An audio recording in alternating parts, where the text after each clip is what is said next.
We have some major legal breaking news out of Pennsylvania. Governor Josh Shapiro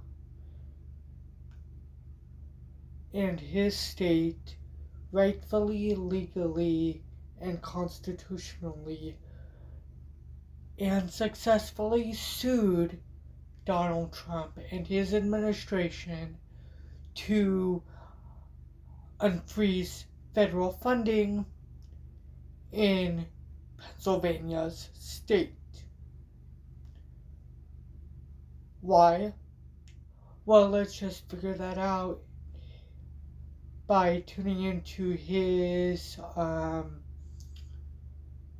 press conference that he gave an hour ago.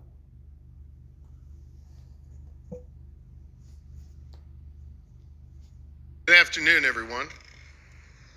Less than 2 weeks ago, my office filed a lawsuit challenging the Trump administration's illegal freeze of federal funding because of its direct impact on Pennsylvania state government and our work to serve the good people of this great Commonwealth. On the day we filed that lawsuit, at least $2.1 billion in federal funding that had been appropriated by Congress and obligated by the federal government to our state agencies was frozen or placed on an undefinitive review. That included funding to prevent sinkholes and make abandoned minelands safe, funding to plug abandoned wells and that were leaking toxic chemicals into our communities, and funding to reduce energy costs for homeowners and ensure the water flowing to Pennsylvanians' faucets was clean and pure. Today, I'm here to provide an update on where things stand with that litigation. As a result of our lawsuit and our continued pressure and engagement with the Trump administration, in which we demanded that the administration comply with the legal injunctions currently in place, we made clear that we were ready to seek immediate relief from the courts. Every dollar that we identified at the filing of our lawsuit is currently unfrozen and once again accessible to all Pennsylvania state agencies. Let me say that again. Every single dollar that we identified at the filing of our lawsuit is currently unfrozen and once again accessible to Pennsylvania state agencies. With the funding restored, we will now resume critical programs and infrastructure projects that have been jeopardized by this illegal freeze. I know that there were some who questioned why we would sue the federal government in this matter. As I said at the time, legal action was not my first choice. And in fact, after the funding freeze went into effect in late January, we actively engaged with our federal partners, especially the leader of the Republican congressional delegation, Senator McCormick, as well as the Trump administration, to try and get these funds unfrozen.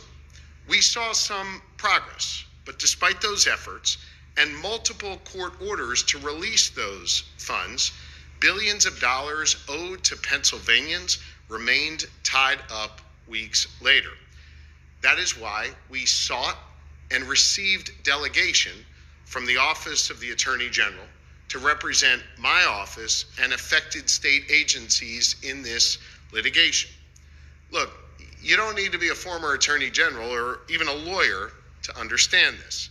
This is basic stuff the kids learn in middle school. It's how our Constitution works. Congress passed laws committing billions of dollars to the states for serious needs. The president then signed those bills into law. Then the federal government entered into contracts with state government agencies, agreements with state agencies to get those dollars out into people's communities. Those agreements are binding. To put it simply, a deal is a deal. The Trump administration is legally required to provide these funds to Pennsylvania. That is why I took legal action to protect Pennsylvanians. But here's the thing, in our administration, we are capable of walking and chewing gum at the same time. So even after we filed our lawsuit 11 days ago, my team and I continued to engage with the Department of Justice and with the Trump administration directly. When I was at the White House on Friday, I again raised the issue of our frozen federal funding to President Trump's senior team and members of his cabinet. I urged them to follow the law and to honor their agreements with Pennsylvania. As a result of that direct engagement last week, our funding is unfrozen. They are now following the law, and we will continue to press our case. For now, thanks to the federal funding flowing to our agencies once again, we can resume the important work for the good people of Pennsylvania without subjecting Pennsylvanians to the risk of the Commonwealth receiving a bill for work that should have been paid for by the federal government. Work that includes plugging orphaned and abandoned wells and creating good-paying jobs in the process, especially in our rural communities. Work to clean up our waterways, help our farmers deal with runoff that leads into the Chesapeake Bay, and ensure Pennsylvanians have clean water when they turn on the tap. Work to repair abandoned mines before they turn into sinkholes that endanger people's homes and businesses, and so we can prevent another tragedy like we had in Westmoreland County back in December. Pennsylvania is home to more abandoned mines than any other state in the entire country. And we still have 140,000 acres that need to be fixed. We're resuming work to reduce utility bills for consumers and make sure that rural communities have reliable access to electricity. As a result of the freeze, several ongoing projects in the western part of our Commonwealth, employing dozens of Pennsylvanians, were forced to stop work. These folks can now get back on the job, knowing that I will continue to have their backs. As governor, it is my job to protect Pennsylvania's interest, and I will use every tool at my disposal, from legal action to my direct engagement, to make sure that Pennsylvanians are protected and that the funds Pennsylvanians rely on every day, the funds that Pennsylvanians pay in federal taxes, make their way back to our Commonwealth, and we receive every federal dollar that we are owed. I want to thank you for being here on short notice, and I'm happy to take a couple quick questions on this topic if you have any. Dennis? Governor, can you clarify? So you're saying you spoke with senior Trump people and they just decided to unfreeze, or was there a court component to this as to, well, that they may have recognized they were on the losing side of it? We directly engaged, I directly engaged with senior Trump administration officials. My legal team, led by Mike Fisher, Jacob Boyer, Jen Selber, directly engaged with the Department of Justice, and those funds are unfrozen at this time.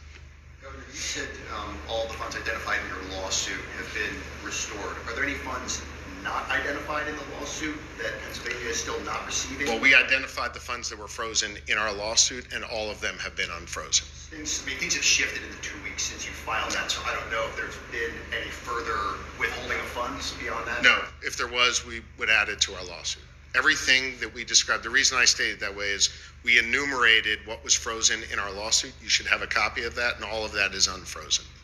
Governor, can you describe the conversations between you and your fellow governors and the president himself at the White House when it came to funding?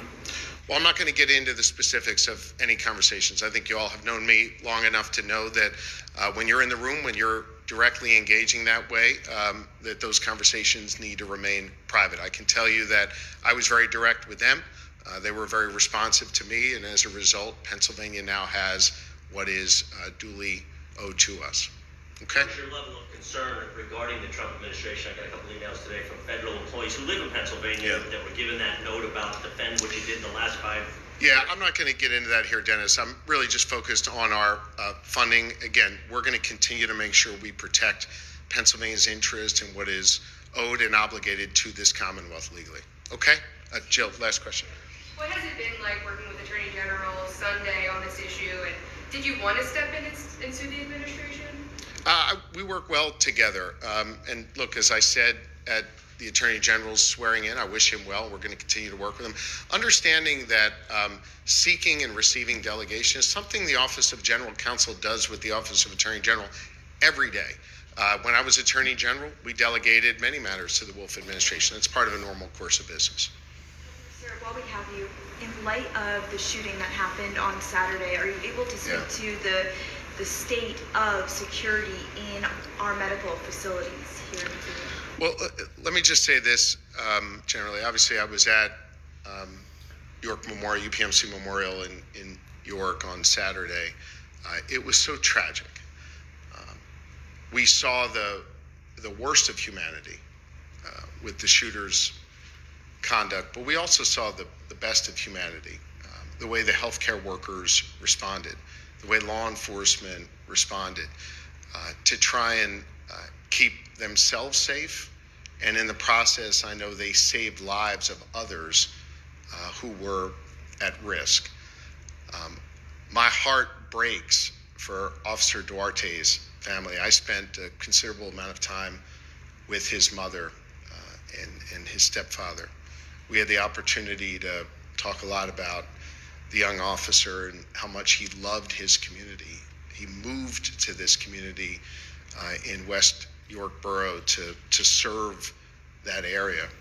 He really was the best of us, someone who quite literally ran toward danger while others understandably ran away. My heart just breaks for him.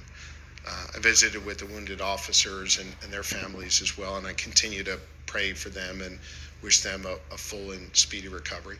And I've engaged directly with Leslie Davis and the folks at UPMC, the hospital that was affected, to make sure they understand that if they have any particular needs for security for their personnel, that they're to let us know. They've not asked for anything at this time.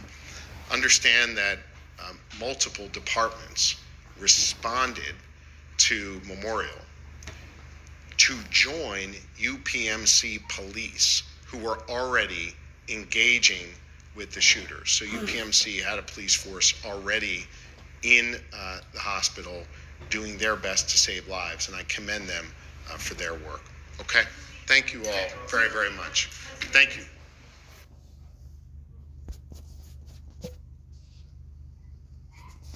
Hold on to your dice. Well, ladies and gentlemen, I appreciate Governor Shapiro from Pennsylvania. May I remind you, is a Democratic state, or Republican state, where he himself has even sought to unfreeze this federal funding that was illegally frozen by Trump and his administration himself, as well as I want to give a shout out to Letitia James, who is the Attorney General State Governor of New York, for rightfully and thankfully legally and successfully, constitutionally and rightfully and lawfully successful at suing to at least stop Doge and the illegal funding freeze. Before I also want to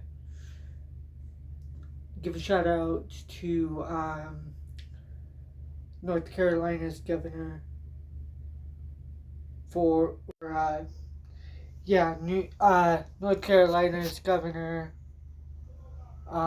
North Carolina's governor as well for rightfully suing to stop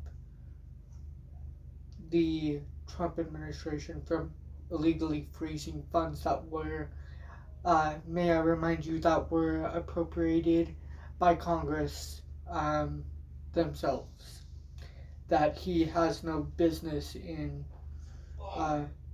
touching himself, which is thankfully a win for the rule of law. Without further ado, ladies and gentlemen, before I close out today's video, please, if you guys haven't already, please go follow me down on my social medias down below. There, you guys can be up to date instantly on when I've posted a brand new legal analysis video to the channel.